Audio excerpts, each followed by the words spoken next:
So can the Minister say something about the importance of the fire service's ability to adapt to these new risks? Minister. Thank you, Presiding Officer. It is welcome that dwelling fires have reduced, as have non-fatal fire casualties, by 33%, and fatal fire casualties by 32% reduction between 2009 and 2010 to 23 and 24. And that shows the value of Scottish Fire Rescue's prevention activity over the years. The rationale behind the Service Delivery Review is so that SFRS can better focus its resources where they are needed most. For example, on training and prevention, so that our firefighters are better located and prepared to deal with current and future risks, such as the record number of wildfire warnings periods that we have seen this year. Now, I appreciate that service changes will always be a matter of concern for people in the immediate vicinity of the impacted fire station, but it is for the SFRS, as the experts in their field, to decide the best changes to be made over time to ensure that firefighters are in the right place at the right time to deal with incidents when they occur. Thank you. Question number 2, Alexander Burnett. To ask the Scottish Government what discussions it has had with NHS boards regarding their winter resilience plans. Cabinet Secretary Neil Gray. Presiding Officer, the Scottish Government continues to engage with NHS boards regarding winter resilience planning. Boards have been asked to provide assurance that robust plans are in place to manage system pressures. These discussions focus on ensuring safe, effective services and maintaining system resilience during periods of pressure. The forthcoming national planning priorities and principles will set out expectations and provide a consistent national approach, and boards are expected to align their local plans accordingly. This process supports coordinated planning across health and social care and ensures readiness to respond to increased demand over the winter period. Alexander Burnett. NHS Grampian will be nearly 50 million over budget by the end of the financial year, and the Scottish Government has said it will only be allowed to go 45 million over budget. KPMG has said that increases in staffing levels do not align with the decrease in total beds, and as we head into winter, there will be increased pressures on ARI when services are already stretched. NHS Grampian still has the lowest bed base in Scotland per head of population, and ambulance stacking is a major issue. No beds and no money. Does the Cabinet Secretary have any solution for my constituents and NHS Grampian as we enter into winter? Cabinet Secretary. Thank you, President Officer. I had a very productive meeting with the Chair and Chief Executive of NHS Grampian a couple of weeks ago, as well as visiting ARI, the emergency department and other parts of the hospital. I believe that they are bringing forward measures that will help to improve resilience and performance, as well as their financial picture. But I must stress that the work that has been done through the Assurance Board that has been delivered as a result of their escalation is about improving performance first and foremost, and then also about improving the financial picture. We have put more money into NHS Grampian to assist their unscheduled care pathway and their emergency pathways, and I expect that to bear fruit in the coming period. Brief supplementary, Carol Mockin. Thank you, Presiding Officer. The Scottish Government has tightened its NHS criteria for COVID vaccinations, which means boosters will no longer be offered to adults under 75. I understand this decision follows advice from the Joint Committee on Vaccination and Immunisation. But as winter approaches, many are concerned. What reassurance can the Scottish Government offer to those no longer eligible for the COVID booster? And is it not concerned that removing the booster for under 75s may lead to an increase in COVID cases, causing pressure on services as we head into winter? Ms Mockin. Cabinet Secretary. Thank you, President Officer. As Ms Mockin has set out, we are guided in our vaccination programmes by the advice of the independent expert Joint Committee on Vaccination and Immunisation. Their advice, the groups that are eligible for COVID-19 vaccination this winter, not just in Scotland but elsewhere in the UK as well, as residents in care home for older adults, those aged 75 and over, those aged 6 months and over with a weakened immune system. I understand that the groups who are no longer eligible, including the 65 to 74 cohort, and those that are at wider clinical risk and frontline health workers may feel anxious. To them, I would say that the overall threat of COVID has thankfully diminished over time due to high levels of vaccine-based immunity and naturally acquired immunity from infection. Question number 3, Annabel Ewing. Thank you, Presiding Officer. To ask the Scottish Government whether it will provide an update on the status of the Scottish Fire and Rescue Service's Service Delivery Review following the public consultation, which closed on 17 September 2025. Minister. Thank you, Presiding Officer. The Scottish Fire Rescue Service received over 3,500 responses to its review consultation and held over 40 public meetings. The review is in reaction to the changing nature of emergencies that Scottish Fire Rescue Service responds to. For example, dwelling fires, as I have already noted, have been reduced by 20% since 2013, and incidents such as flooding and wildfires have increased significantly.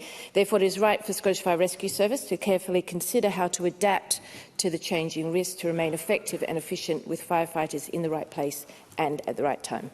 Annabel Ewing. I thank the Minister for her answer. In fact, the Scottish Fire and Rescue Service have refused to confirm that in the event of overwhelming support from local consultation responses for retention of 2 appliances at Lochgelly Fire Station, they will act accordingly and keep both appliances. Can the Minister therefore, for the benefit of my constituents and the Chamber, clarify what the purpose of the consultation is, as surely such equivocation risks the entire process being viewed simply as a sham? Minister. Thank you. As I have said before, I believe that it is for the Chief Fire Officer and his commanders across the service to make the decisions that are for the best for the service, protecting communities across the country and respond to the changing natures of risk. This is not a decision for the Scottish Government, and it is appropriate that decisions on the fire appliances are best placed in a matter for them. And as I've outlined, there is an independent analysis going on into the responses to the consultation that will inform the Scottish Fire Rescue Service's final decisions. And any changes that they introduce will be over the next 5 years. I meet frequently with Scottish Fire Rescue Service, and they have confirmed to me that no decisions have been made. Supplementary, Sharon Dowie. Thank you, Presiding Officer.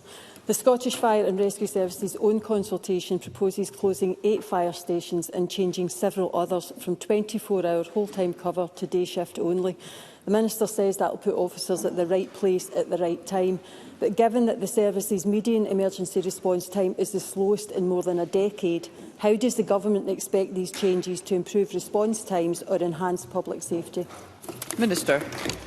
Thank you. Just to, firstly, regarding the response time that the member brings up, Scottish Fire Rescue do continue to respond to every emergency incident with the appropriate level of resources. Now, they have a targeted approach to risk and allocation of resources overtook the focus given to the response times some years ago, and we have seen an increase in response times across the whole of the UK. Now, the safety of our firefighters is of utmost importance, and Scottish Fire Rescue Service have a strict health and safety policies in place which have evolved over the years. For example, changes to operational procedures to stop firefighters travelling under blue light conditions whilst putting on PPE equipment have added to the response times in recent years, and this is an essential change to protect firefighter safety. Thank you. Question number 4, Alec Rowley. Presiding Officer, to ask the Scottish Government what action it is taking to address reported rises in waiting times for social care assessments and packages in Fife. Minister Tom Arthur. The Scottish Government acknowledges there is a reported rise in waiting times for social care assessments.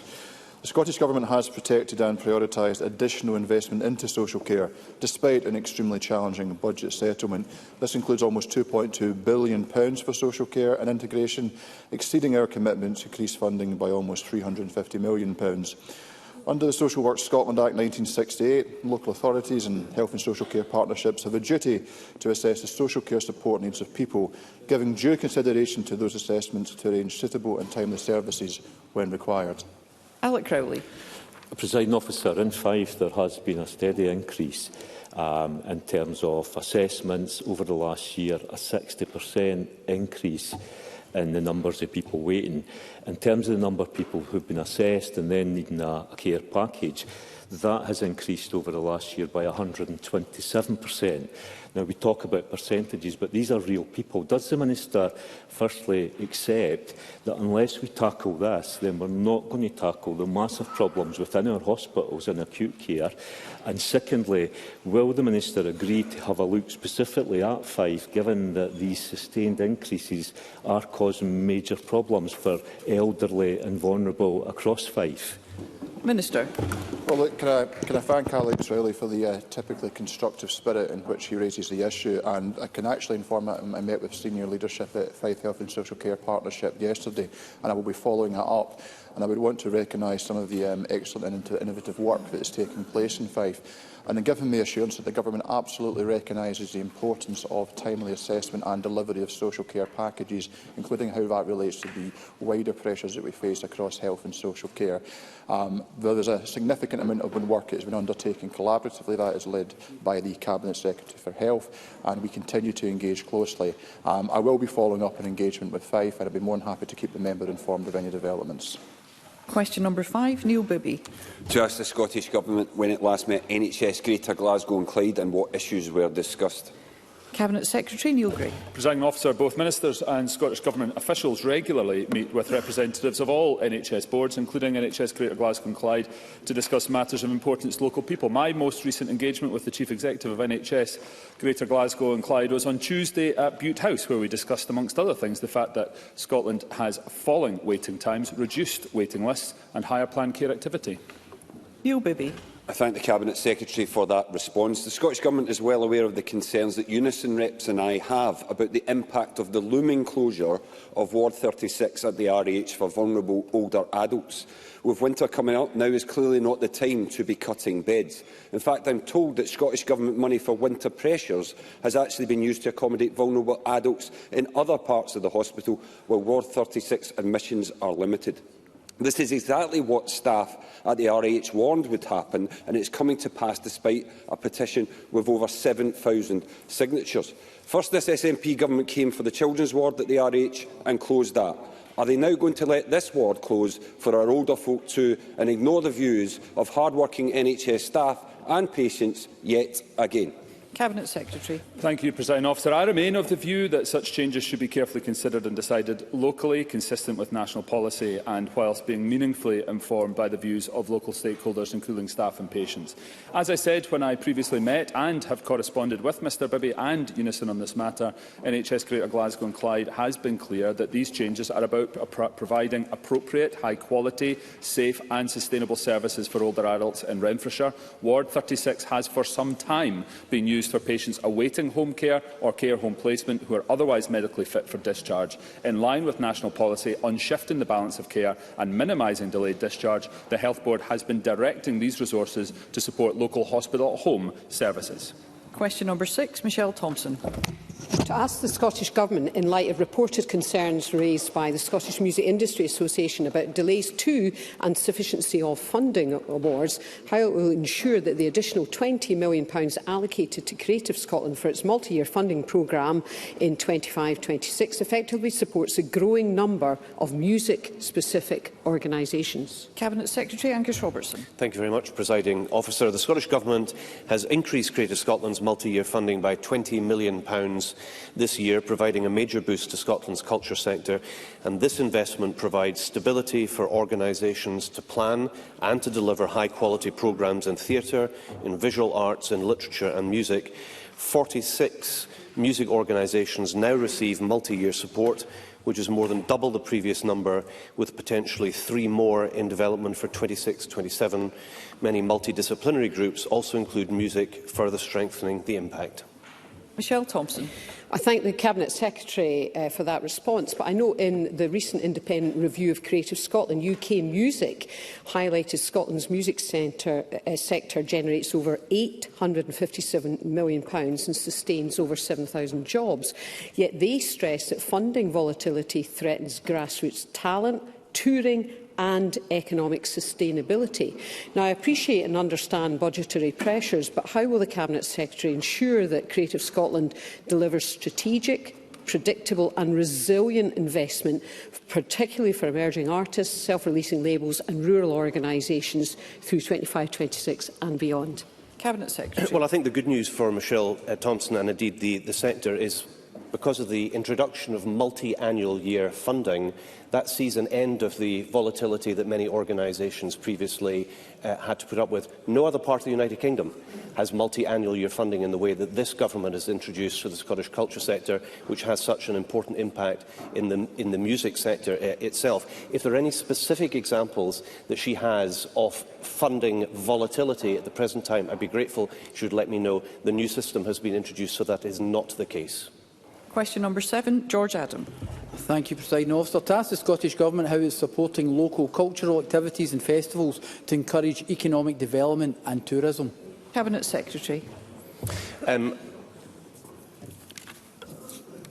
Scottish Government is investing additional £34 million in Scotland's culture sector this year, moving us closer to the First Minister's pledge to invest at least £100 million more annually by 28-29. The uplift strengthens Creative Scotland's multi-year funding programme, supporting 251 organisations across 27 local authority areas, and expands flagship initiatives such as the Culture Collective and Creative Communities Scotland. These investments boost participation, support jobs and drive cultural and economic growth nationwide.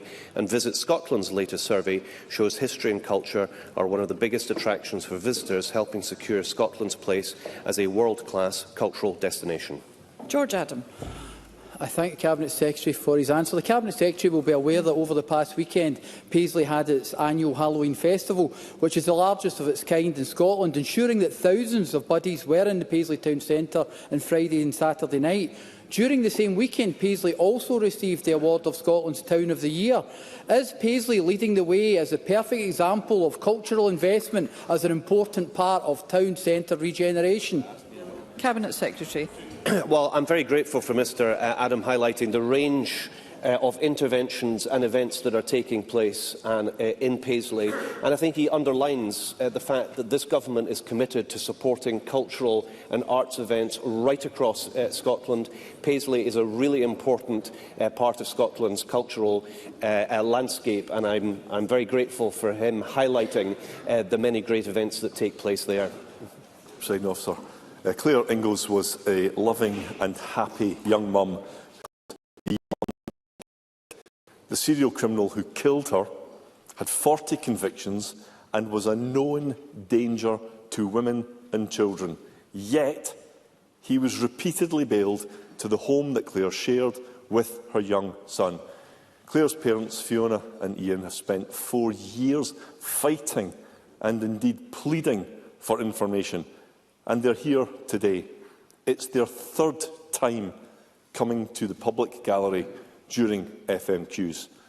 Does John Swinney agree that no family should be forced into the media glare and onto the political stage to get answers from Scotland's justice system? The tragic case of Claire Ingalls with me before, and I have had the pleasure, thanks to the assistance of Mr Finlay's staff, of being able to meet with Mr and Mrs Ingalls on their previous visit to Parliament. And I can extend my sympathy to Mr and Mrs Ingalls about the tragedy that they have experienced. I agree with Mr Finlay that no family should have to suffer as Mr and Mrs Ingalls have suffered. The issues in connection with the handling of the case that surrounded the perpetrator of the murder of Claire Ingalls are being explored by the Crown, and the Lord Advocate has taken the independent decisions that she has taken on this matter. Russell Finlay. Thank you. Ian and Fiona are here out of devotion to their daughter and a determination to force the full truth from the authorities. And as a result of their pressure, the Crown Office instructed a social work expert to investigate the circumstances of Claire's murder. And the expert's report is truly damning. It says that Claire and her son were, and I quote, invisible in the system. And the repeated granting of bail to Claire's home was, quote, a major safeguarding lapse. Now, the Crown asked the expert to establish if system defects caused or contributed to Claire's murder. But Fiona and Ian have not been told the answer to this critical question. And that's because the Crown only gave them a brief summary of the report. So will John Swinney back the full release of this report? First Minister. President Officer, there will be issues that will be applied in relation to the release of the full report, which I am not cited on today. What I will say to Mr Finlay is that the Lord Advocate has brought to Government in her period of office since 2021 an intense focus on the awful experience of victims in our criminal justice system, and indeed I would pay tribute to the Lord Advocate for the work that she has undertaken to bring the perpetrators of heinous crimes to justice. Therefore, I will ask the Lord Advocate if there can be further dialogue with Mr and Mrs Ingalls on the contents of the report to ensure that the issues about which they remain concerned can be properly and fully aired. There may well be issues about data handling with which Mr Finlay will be familiar that cause constraints on the release of the full report, if the report can be released, I'm very happy for that to be the case, but there may well be reasons why it can't be the case. But what I will do is I will ask the Lord Advocate to engage further with Mr and Mrs Ingalls to ensure that they can have a fuller understanding to try to help them come to terms with the tragic loss that they have suffered. Russell Finlay. I agree that the Lord Advocate's focus is sincere and welcome, but the way in which the Ingalls family are being treated is cruel and disrespectful. In 2022, Stirling Council held a serious incident review of Claire's murder, which concluded that a full review wasn't needed. The expert disagrees, saying, quote, "A comprehensive review was absolutely necessary." But to the astonishment of Fiona and Ian, the Crown Office say they've still not decided whether their daughter's murder merits a fatal accident inquiry. Fiona told me, "When we came here last year, we looked John Swinney in the eye and took him at his word that our questions would be answered, but we're still being kept in the dark." So will John Swinney back their calls for a fatal accident inquiry? First Minister. I'm trying to be as helpful as I can here. I hope Mr Finlay understands the sincerity of my engagement on this issue, but the calling of a fatal accident inquiry is a matter for the Lord Advocate independently, and I have to, as First Minister, I understand Mr Finlay is able to call for such issues. As First Minister, I have to respect the independence of the Lord Advocate for me to act, otherwise would contravene my oath of office, and I won't do that. What I will say is that I think the process of investigation that was originally conceived of in Stirling Council was not acceptable. It was not good enough, which is why I asked the Crown to look at this again and why Mr Finlay has in his possession the report that he has, because that was at my instigation that I judged the initial inquiries were totally unsatisfactory. Now, there is a matter of consideration as to whether a fatal accident inquiry would shed any more light on the issue than the exercise that Mr Finlay has. So that's a matter of further consideration. But what I will say is that I will raise these issues directly with the Lord Advocate and ask her for her consideration of these matters to ensure that Mr and Mrs Ingalls can have as much support as possible to come to terms with the loss that they have suffered. Russell Finlay. Well, another reason that an FAI is absolutely critical is that the Crown's report reveals a major flaw at the heart of Scotland's bail system. It says, and I quote, that social workers are not obligated to verify bail addresses, which explains why a violent criminal and known danger to women and children was repeatedly bailed to Claire's home address. Now, the report describes this as a systemic flaw. My party has published a paper today setting out changes that are needed to fix Scotland's justice system and to put victims first. Now, Fiona and Ian have urged the Government to back this specific change so that courts must check the veracity of addresses and that they are safe. They say that this could prevent another family from suffering such a tragedy. So will John Swinney commit to urgently ending this bail blind spot that is putting women and children in danger? First Minister. President, I'm familiar with the points that Mr Finlay has raised this morning, and as always, on these issues in relation to the criminal justice system, we will give them consideration. What I would say, which I hope provides some degree of reassurance, is that in the recent legislation that Parliament has approved, the single bail test makes clear that the court should specifically consider the protection of the victim from a risk of both physical and psychological harm before making the decision on bail.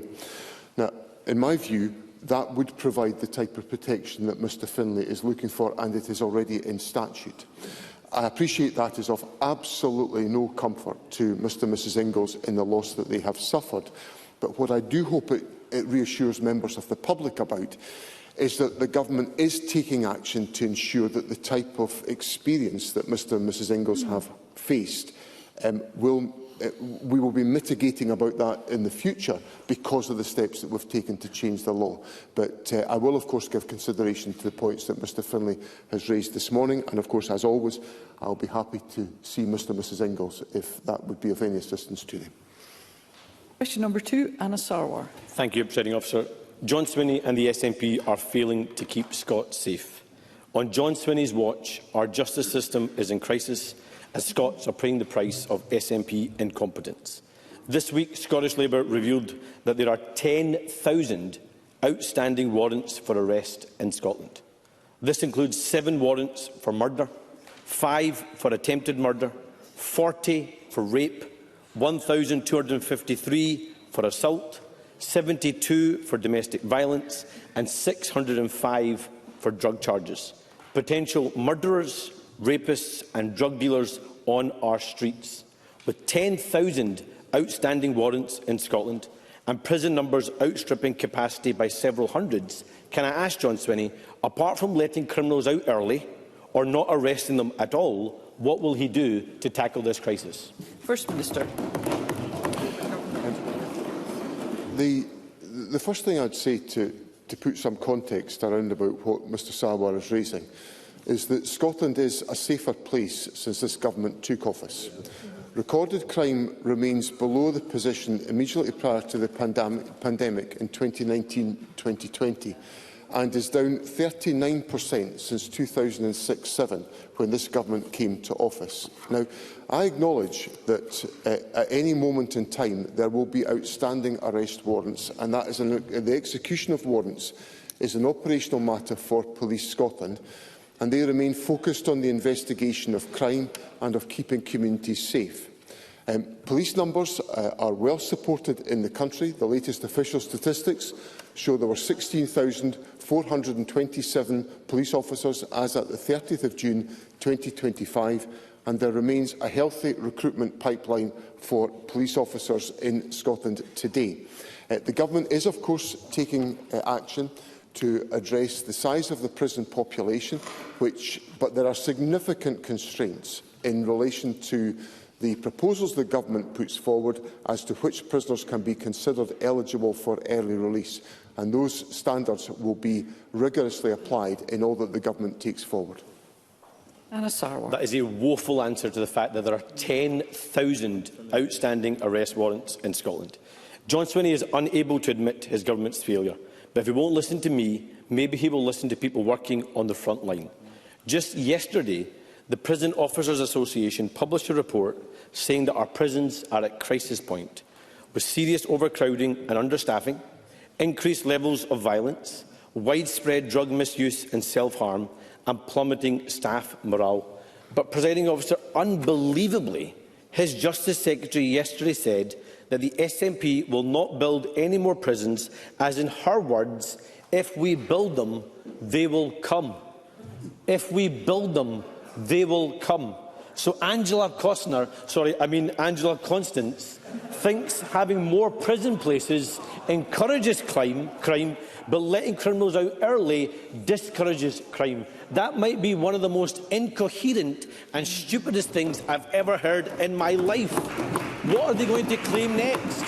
What are they going to claim next? That building more hospitals will somehow make people more ill in Scotland. So who does John Swinney agree with? Angela Constance or prison officers? First Minister.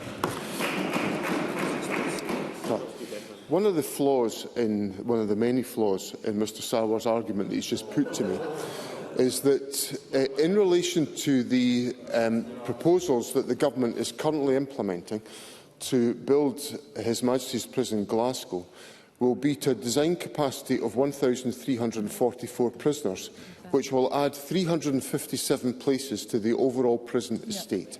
So that just debunks the nonsense that Mr Sarwar has just put to me in his diatribe. There is a serious issue here that Parliament has to address, and the serious issue is this. Because of the successful prosecution of people who have committed serious crimes, many of them historic in our society, is that people are serving longer sentences.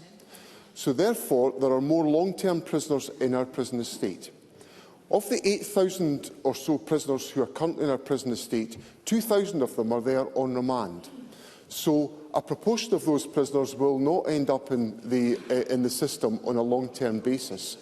And therefore, there are judgments to be made by the criminal justice system independently about the issues in relation to whether individuals should be on remand. And the other issue is about short-term sentences. Now, there have been umpteen reports. Indeed, there was a report which I think has been welcomed warmly by the United Kingdom Government, Mr Sarwar's colleagues, produced by David Gauck, who was a very imaginative Justice Secretary in the Conservative Government. But Mr Gauck's report indicates the very real issues that have got to be considered about short-term prison sentences.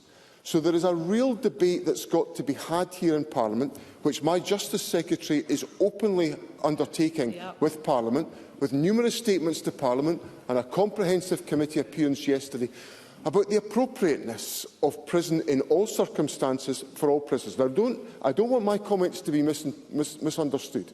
When it comes to people who've committed heinous crimes and they are sentenced to long-term imprisonment, they should serve that. But there are debates that have to be had about the appropriateness of prison in all circumstances because of the pressures on the prison estate. There have to be appropriate disposals for individuals. Community justice authorities, which the Government has substantially increased funding for, have a role to play. And all of those factors are relevant in having a rational debate about the prison population. And I hope Mr Sarwar is able to contribute to that. Anna Sarwar. Presiding Officer, John Swinney and the SNP have been in charge of the justice system for 18 years. Nobody else. And the entire justice system on their watch is in chaos. And all the SNP has to offer is bizarre comments and rank incompetence. And it proves that we can't risk a third decade of this incompetent SNP government.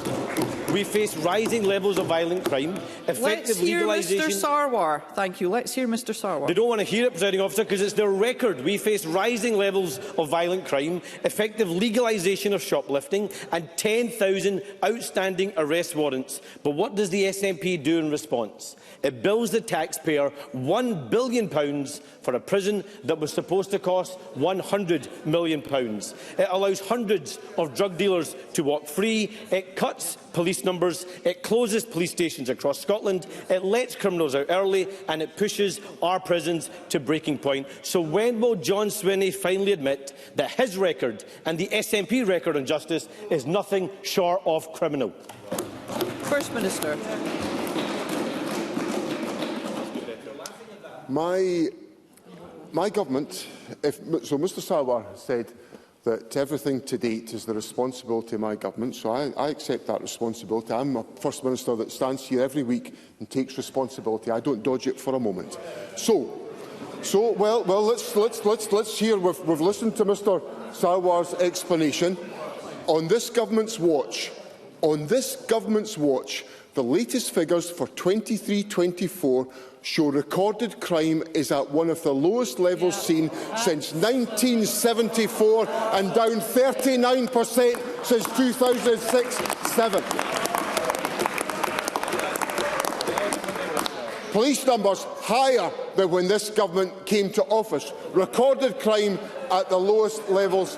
First Minister, sorry, just a moment. I'd just like to point out that those who are attending in the gallery today do wish to hear all questions and contributions. First Minister. And I would just point out to members of the public in the gallery and members of the public watching at home that in all that diatribe, 6 months before an election, there wasn't a single solution from Mr Sarwar to the issues that we face. And also, when it comes to putting his finger on the button to vote for a budget that would provide for police numbers, or provide for prison officers, or provide for prisons, Mr Sarwar doesn't vote for the government's provisions. This is just rhetoric and hypocrisy, and I'm proud to defend a record that's one of the lowest levels of crime since 1974, and I'll set that out to the people of Scotland.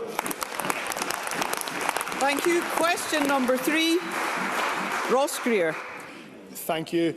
Scotland is a monumentally unequal country. There are a small number of people sitting on more wealth than they could spend in 1,000 lifetimes. There are about 420 people who own almost half of our private land. But this morning, thousands of children will have gone to school hungry because of poverty. The Scottish Government's own recent report showed that the top 2% have more than half, the same amount of wealth as more than half the population combined.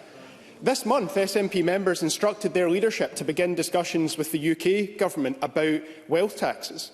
But Scottish Government ministers have repeatedly rejected opportunities to tax wealth with the powers that they already have. They've rejected proposals to end tax breaks for big landowners. They rejected proposals to end the King's personal tax exemptions. They rejected proposals to introduce a mansion tax. It's like they're just hoping that the public won't notice that when push comes to shove, this is a government that does not want to risk upsetting the rich and powerful.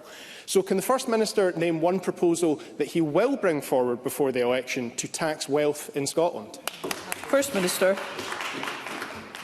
Mr Greer will know from his detailed experience of engaging with the Government that we set out our tax proposals in relation to the budget, and that's exactly what the Government will do, and will give every consideration to these questions. I am absolutely one with Mr Greer about his concern about inequality in this country. That's why my government is driven by the determination to eradicate child poverty, in which, as a consequence of the tax decisions that we have made, we are making progress in being the only part of the United Kingdom to have a falling level of child poverty when it is projected to rise in every other part of the United Kingdom. And then, in relation to some of the suggestions that Mr Greer has made, as he knows from his previous engagement, indeed I have personally been engaged in some of these questions, we have explored some of the practical aspects of the proposals that he has put to us, and we haven't been able to find a pathway through that would work effectively without consequences that would be damaging to the policy intention. We have, of course, used land and buildings transaction tax, for example, to weight tax charges to the higher end of the income spectrum, and, of course, as I say, we'll consider these issues in relation to the formulation of the Government's budget. Ross Greer. Thank you. I look forward to discussions with the First Minister about the budget because, as he mentioned, we do have options here. I would say to him that the reason the Government couldn't agree to remove the King's personal tax exemption had nothing to do with practical difficulties, and I think we can all understand why the Government didn't support that. But there are options here. Land and buildings transaction tax that you mentioned, non-domestic rates, council tax, these are all wealth taxes and they're all entirely within the Scottish Government's control. The largest single form of wealth in Scotland is property, and property wealth has surged by almost £100 billion in the last decade. But council tax is still stuck in 1990, where the poorest pay more than they should and the wealthiest get off with an absolute steal. And in turn, our local services are at breaking point. Families can't get social care packages for elderly relatives. Children with additional needs go without the support they need at school because the staff just aren't there. Community centres and libraries have closed. This government is promised to scrap the council tax 18 years ago, and this week they launched another consultation. The First Minister knows this farce can't continue, so will he commit today that whichever options find the most support through this consultation, the Scottish Government will bring forward a bill to reform or replace the council tax after the election? First Minister. President Officer, what I'd say to Mr Greer is that, obviously, in relation to the council tax, the Government has brought forward and consulted on proposals about replacing the council tax when we put that to the public as a prospect in 2007, and we were unable to command a parliamentary majority on these questions. So that's why we've taken the steps which we are trying to take with other parties to create a broader political consensus in favour of council tax reform, and we will endeavour to do that. What I would say also to Mr Greer is that in relation to the last budget, for which we were appreciative of the support of the Green Party, we were able to deliver a much better settlement to local government, which improved on the financing of local government. So I pay tribute to the Green colleagues and Liberal Democrat colleagues for voting for the budget, unlike everybody else in here, who were not interested in giving a better settlement to local government, but at least the Greens and the Liberal Democrats and the SNP were. So we will continue to engage constructively to support local services, because I share Mr Greer's view that we rely upon local services to support the population in Scotland. Question number 4, Emma Harper. Thank you, President Officer. To ask the First Minister whether the Scottish Government has had any initial response from the UK Government in relation to the letter sent to the Minister of State for Food Security and Rural Affairs on the 22nd of October regarding the Fishing and Coastal Growth Fund. First Minister. President Officer, we have had no reply to that letter. Scotland previously received 46% of the UK's EU fisheries funding allocation, compared to just 7.78% from the new UK fund, which spreads over 12 years with no guarantees beyond the current UK Parliament. We are told that the UK fund is specifically aimed at revitalising the fishing sector, so allocations should reflect the relative size and importance of Scotland's fishing sector. Scottish industry leaders have urged UK ministers to reconvene a meeting of the Scottish Seafood Industry Action Group to discuss this issue, and we plan to support that call in writing. Harper. Thank the First Minister for that response. The recent funding announcement is yet another example of UK Government that does not understand or indeed care about our fishing and coastal communities. Fishing is a hugely important contributor to the local economy in the south-west of Scotland, including in Kirkcudbright for landing and processing. And given this and the range of pressures facing the sector, from proposed cuts to quotas to dealing with the ongoing impacts of Brexit, does the First Minister agree with me that this deal, which is an insult and betrayal to Scotland and our fishing sector, cannot stand and must be reconsidered? What further steps will the Scottish Government take to protect and support the Scottish fishing sector? First Minister. I think I agree very much with Emma Harper's point, and I think I should reiterate to Parliament that previously Scotland received 46% of the UK's EU fisheries funding allocation, and that's now gone down to 7.78%, despite the fact that the overwhelming majority of fish in the United Kingdom are landed here in Scotland. So this is just completely and utterly inequitable. I saw one of my parliamentary colleagues in the House of Commons asking if the Secretary of State for Scotland had made any representations to ministers about this point, and no answer was forthcoming. So it would be interesting to know if the Secretary of State for Scotland actually bothered to stand up for Scotland, or whether it's just another example of the UK Government taking a decision which is prejudicial to Scotland. And I assure Emma Harper and colleagues representing constituencies with a fishing interest that we will do everything we can to get a different outcome for Scotland. Beatrice Wishart. Thank you, Presiding Officer. 9% of the value of fish landed in the UK comes through Shetland ports. What percentage of the Fishing and Coastal Growth Fund can Shetland expect to receive via the Scottish Government? First Minister. Well, actually, the point Beatrice Wishart makes, if I've got my numbers correct in what she said, 9% of the UK's allocation comes into Shetland, and Scotland is getting 7.78% of the fund. So Shetland's contribution to fish landings exceeds the allocation to the whole of Scotland. So that beautifully makes my point about the inequity of this situation. So obviously we'll engage constructively with Shetland Islands Council. I'm seeing the leader of Shetland Islands Council later on this afternoon, so I'm sure we might discuss this issue. But I can assure her that we will work collaboratively with the industry in Shetland. But the fundamental inequity is the UK Government's allocation, and that's the issue that has to be remedied. Question number 5, Ross McCall. Thank you, Presiding Officer. To ask the First Minister what the Scottish Government's response is to reports that Babcock in Fife have had to hire workers from overseas as a result of reduction in some college courses. First Minister. Presiding Officer, the latest data shows that there are already over 14,000 full-time equivalent college students on engineering courses in Scotland.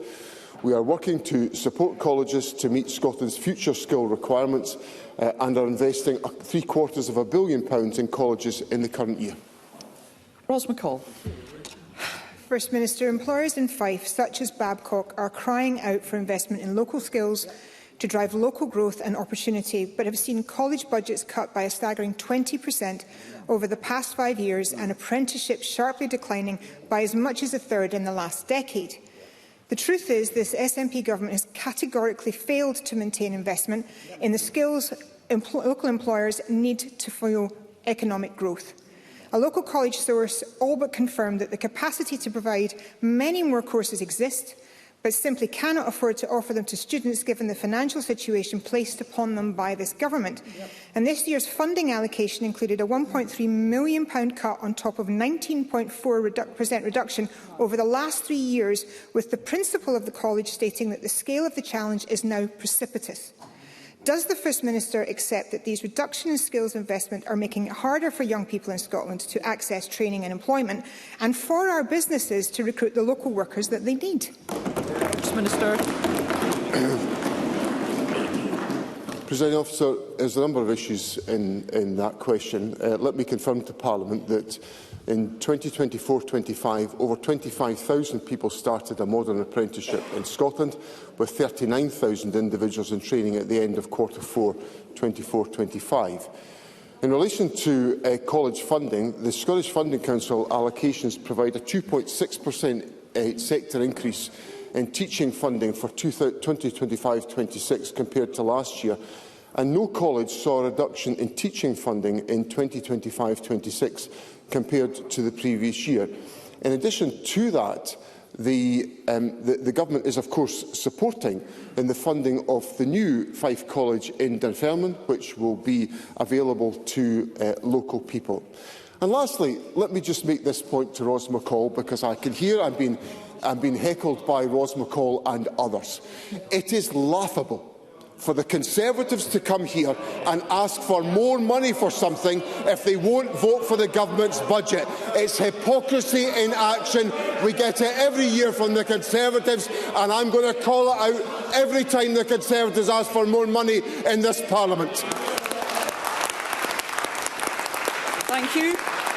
I would remind members that it would be helpful if we could hear one another. I call Pam Duncan-Glancy as a supplementary question. Thank you, Presiding Officer. And the First Minister says there's been a 2.6% increase, but a 2.6% increase in 1 year does not undo a decade of underfunding to colleges in Scotland to the tune of 20%. And that means, as Colleges Scotland has said, fewer students able to access a world-class college education. So it's hardly a surprise then that we have a growing skills shortage, and firms like Babcock are recruiting hundreds of welders from overseas just to keep work on track. All the while, Presiding Officer, nearly 250,000 young people in Scotland don't have jobs. This government's choices are denying young people chances. So can I ask the First Minister, can't he see this? And why is he content to manage the decline of Scotland's colleges and deny Scotland's young people the opportunities they deserve in the process? First Minister. Well, we're quite simply not doing that, because the Government is allocating more funding to the college sector. We're investing in college infrastructure, and as I've just said to Ros McCall, we are just completing the investment in the new Dunfermline Learning Campus with premises for Fife College. So the Government will sustain our investment in the college sector.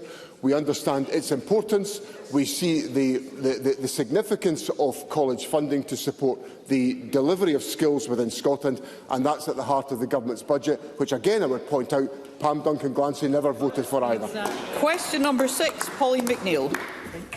To ask the First Minister what the Scottish Government's position is regarding the report of 200,000 public sector workers who are still waiting on their pension entitlement following the 2018 MacLeod judgment on pension discrimination. First Minister. So we recognise the MacLeod judgment affects the administration of pensions across the United Kingdom, who have extended their timelines to reflect the challenges of delivery. In Scotland, there are approximately 215,000 members of affected schemes administered by the Scottish Public Pensions Agency. We should note that the vast majority of these scheme members have not yet retired and will make their remedy choice on retirement. Of the 65,000 retired members affected, there are many who will already be getting the best value pension. For those who have a choice that enables a higher pension, they will receive any arrears, including interest, to be paid for by the United Kingdom Government. The Scottish Public Pensions Agency is working to ensure that all those who are awaiting the remedy receive it, with the bulk of statements delivered by the end of 2026. Colleen McNeill. This has been described by those affected as a national scandal, and it is. Public sector workers, including nurses, police officers, firefighters and local government workers, are still to receive pension funds amounting to tens of thousands. So 7 years on from the MacLeod judgment on pension discrimination, there are in fact 55,000 still waiting on pension remedy statements, and they must be received before any compensation is paid. In fact, some have died waiting for their pension remedy statements from the Scottish Public Pensions Agency, and it has broken at least 2 statutory deadlines, but tomorrow it will miss a 3rd deadline, and delays are now expected to run until 2027. But every year a deadline is missed is a cost to the taxpayer in interest payments of 8%. So does the First Minister agree with me that after 7 years it is unacceptable that the SPPA have not put this right? And given it's a government agency, I ask the First Minister, what action is he prepared to take to bring forward the work required to issue remedy statements to pay public sector pensioners on time, and what further redress is he going to provide for those impacted by this debacle? And here I'm talking about those who have already retired on reduced pensions. At least you could agree there's an urgency here now. First Minister. I do agree with that point, and what I would provide as reassurance is that when the remedy letters are issued, they will give a choice that enables a higher pension. If a higher pension applies, that the individuals will receive any arrears, including interest, and that will be paid for by the United Kingdom Government. Now, and this is an issue that has implications for the UK Government. Now, this issue has been taken forward by the relevant Minister, Ivan McKee. I think colleagues know the assiduous way in which Mr McKee takes forward his responsibilities. That has involved increasing the workforce at the SPPA by more than 30% to help to ensure that the experienced staff that are necessary to calculate often complex recalculations of pension entitlement are able to do that. So I hope that gives Polly McNeill some reassurance that the Government has actually increased the resources quite significantly of the SPPA to ensure that we can make timely progress on this issue. Question number 7, Ash Regan. To ask the First Minister for what reason the Scottish Government has reportedly abandoned key provisions of the Fireworks Act of 2022, including the proposed licensing system, as communities prepare for potential disorder during bonfire night. First Minister. So the majority of the Act has been implemented, including support for local authorities to implement fireworks control zones to tackle hotspots where disorder has been experienced. We've also introduced new offences for providing fireworks or pyrotechnics to children and using fireworks to attack emergency workers. The licensing system has been paused due to the cost of introducing it at present, but that will be kept under review. Anyone taking part in illegal activity or disorder can expect a robust response from Police Scotland, as demonstrated by the recent major seizures of fireworks. Ash Regan. Presiding Officer, this Parliament passed that law to protect both the public and our emergency services over 3 years ago, and 4 bonfire nights since this law was enacted. Constituents and emergency services that I worked with to bring this law remain at their wits' end. And with respect to the First Minister, I would say that firework control zones don't work without control on purchasing as well. Now, only the UK Government, of course, can ban fireworks. But this was one of the highest public responded consultations that this Parliament ever ran. And those communities on the front line, mine is one of them, this has become an annual bonfire night war zone in constituencies across Scotland. And I think that they deserve for Scotland to use all the powers that we have available to us to help them. These communities are now bracing for impact. Firefighters, police and paramedics are continuously putting themselves in harm's way to protect the public, and they deserve more than warm words. They deserve the delivery of the law. The licensing system is still undelivered, and vital fire stations like Marionville in my constituency are facing closure. Public trust, I believe, is on the line. So will the First Minister commit to looking again at implementing this law in full? First Minister. President, I want to reassure us, Regan, that a number of the central provisions of the law have been implemented already. A prohibition on providing or making available fireworks or pyrotechnic articles to children, a new statutory aggravation for court sentencing offenders where fireworks were used to attack emergency workers, the powers in relation to firework control zones, and new offences on possession of pyrotechnics in public places and at designated venues and events. So, very strong action has been taking place, but I come back to the point I made in my answer originally, that anyone taking part in illegal activity or disorder can expect a robust response from Police Scotland. That is what has taken place in the past, and I would expect that to be the case in the future. Brief supplementary, Emma Roddick. Thank you, Presiding Officer. Animal welfare charities are raising concerns about the severe distress that fireworks cause to many animals. The Scottish Animal Welfare Commission has said the effect of the delay in implementing the licensing scheme will prolong the period of unacceptable risk to animal welfare. So will the Scottish Government consider any early implementation of licensing and restrictions on the days that fireworks can be used and sold to protect animals? First Minister. Well, these issues will be kept under review, as I said to Ash Regan, and the Minister for Victims and Community Safety has liaised with the Scottish Animal Welfare Commission on our work to mitigate against the impact of fireworks, including how noise affects animals. Brief supplementary, Sharon Dowie. Okay. The Bail and Release from Custody Act 2023 remains only partially implemented. The Female Genital Mutilation Act 2020 is not implemented, and now the Fireworks and Pyrotechnics Act 2022 has been quietly paused. This is just the latest example of this government talking tough, passing legislation, then sneakily dropping it when it becomes inconvenient. So can I ask the First Minister, how can the public have confidence that the Victims' Bill will be fully implemented? And can the First Minister explain why the public, indeed why this Parliament, had to find out about this U-turn through the press instead of the Minister herself? First Minister. Well, I can assure Sharon Dowie that the Government will focus intently on implementing the Victims and Witnesses Bill. It's been legislated for in Parliament, and we're taking that forward as we take forward other pieces of legislation that are approved by Parliament. We move to constituency and general supplementaries. Can I suggest that we are concise? I call Bill Kidd. Thank you, Presiding Officer. First Minister, last week it was revealed that a fragment of waste found near the decommissioned experimental nuclear power facility in Dunray in April was the most radioactive detected in the past 3 years.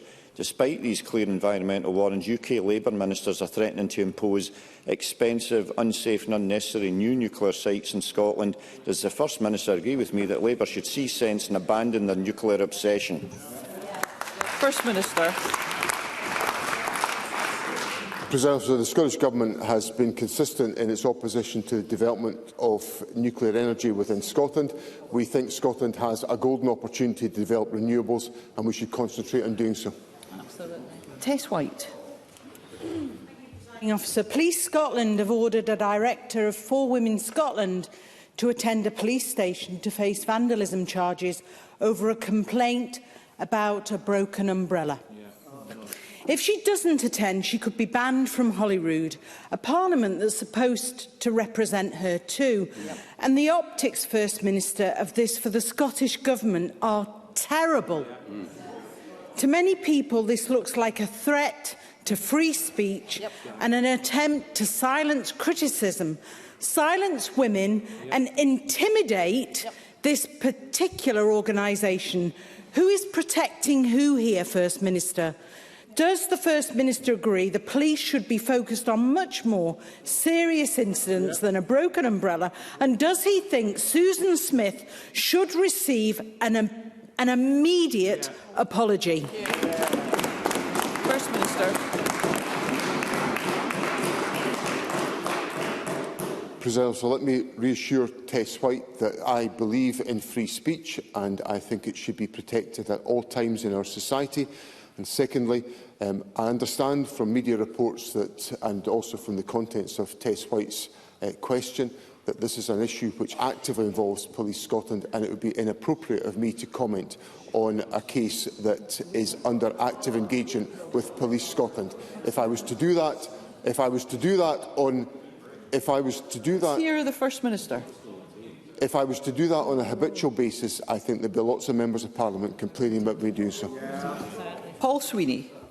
Thank you, Presiding Officer. Insurance giant Maiden Life has suddenly announced that it is withdrawing the family protection plan that thousands of Glaswegian credit union members have been paying since it started in 1999. This immoral and callous withdrawal of the plan is causing widespread distress to my constituents in Glasgow and across the country.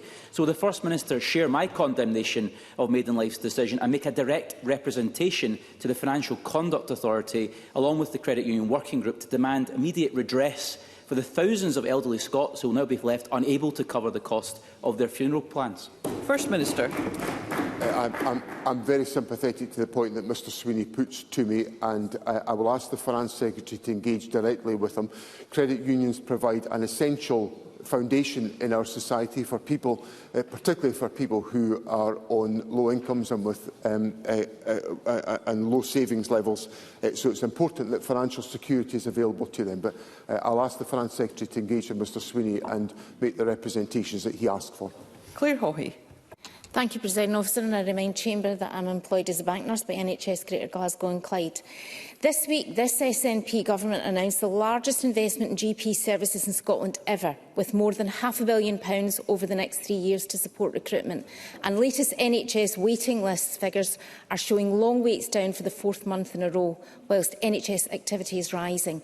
These tangible results show what happens when you have an SNP Scottish Government delivering for Scotland's NHS. What steps is the SNP government... Let's hear one another. What steps is this SNP government taking to build on this programme? Ms Haughey, sorry. It's just a matter of basic courtesy. Surely we can afford one another that most basic courtesy. Ms Haughey. Thank you, Presiding Officer. What steps is this SNP government taking to build on this progress, to boost capacity in our NHS and ensure that Scots continue to have access to the highest quality NHS services? First Minister. President, I'm very pleased that we are seeing a decrease in new outpatient waits longer than a year. I'm delighted that we are seeing the total waiting list for outpatients and inpatients and day case lists decreasing compared to the same month last year. I'm delighted that treatment time guarantee waits of over a year have decreased by 6% when compared to last month. And I'm also delighted that the Health Secretary has managed to reach agreement with the Scottish GP Committee, which will see general practice receive additional funding of more than £500 million over the next 3 years. And along with my commitment to deliver 15 walk-in GP clinics across Scotland, added to NHS lists that are falling, the Scottish people can look forward to a strong National Health Service under SNP leadership. Thank you. Tim Eagle. Thank you, Presiding Officer. The First Minister may or may not be aware of the Murray Firth Flow Park project being proposed off Finhorn and Nairn, which will be wet storage for offshore wind platforms. I've already met with fishermen who are deeply concerned, and I've got a public meeting on the 11th of November where hundreds of people are interested. I don't want the First Minister to tell me that he can't comment due to planning or licensing applications, but perhaps he can help me answer the age-old question in Scotland that his government are failing on. That is, how can I ensure that my communities that I represent are better heard and represented in the decision-making process? First Minister. Well, there's a full range of different opportunities for these issues to be properly and fully considered. There's a huge amount of scrutiny is applied to applications of this type, with significant assessments that are required, particularly for environmental reasons. And obviously Mr Eagle will be familiar with all of these contents because they are part and parcel of statute, and there is opportunities for engagement on all of these questions. And John Mason.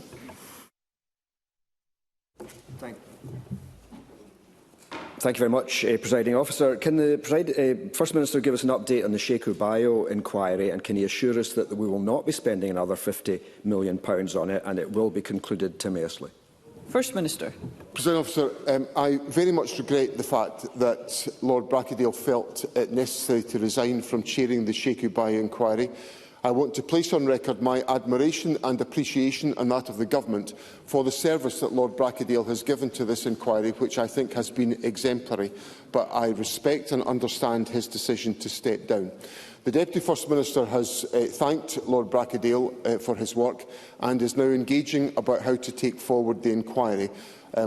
We will keep Parliament updated on the steps that are necessary to do so. There is, as Mr Mason will know, we have statutory consultation that we have to undertake about the chairing of the inquiry, and that will be undertaken timorously, and we will keep Parliament advised of the steps that we take. Thank you. That concludes First Minister's questions. Point of order, Rachel Hamilton. Thank you, Presiding Officer. Within the past 12 hours, Police Scotland say they are reviewing a decision to issue Susan Smith of 4 Women Scotland with a police recorded warning. A warning that, if it's not accepted, would have led to a charge of criminality. Video evidence from a peaceful protest held outside this Parliament on the 4th of September, at which I spoke and my colleagues spoke, shows clearly that there is no evidence of criminality, i.e. vandalism, towards an individual who played loud music to drown out the voices of women peacefully protesting and calling for the Scottish Government to adhere to the Supreme Court judgment on the biological sex. Presiding Officer, the public must be reassured of their democratic rights, and the freedom of speech is valued by this Parliament, the Scottish Government and Police Scotland. I ask what mechanisms there are to understand if Police Scotland have had conversations with ministers regarding this incident on the parliamentary estate, and also which led to it being reviewed. Finally, does the presiding officer believe that all protests are equal and deserve to be safely facilitated, or is it just ones that suit SNP ideology? Thank you, Ms Hamilton. Ms Hamilton will be aware that the comments that the member has just put on the record are not, in fact, a point of order. The next item of business is a member's business debate in the name of Craig Hoy, and there will now be a short suspension to allow those leaving the chamber and the public gallery to do so.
Okay, if I could ask those leaving the public gallery to do so as quickly and as quietly as possible as we move on to the next item of business, which is a member's business debate on motion 19202 in the name of Craig Hoy on regretting bank closures. The debate will be concluded without any questions being put. I'd invite members wishing to participate to press the request to speak buttons.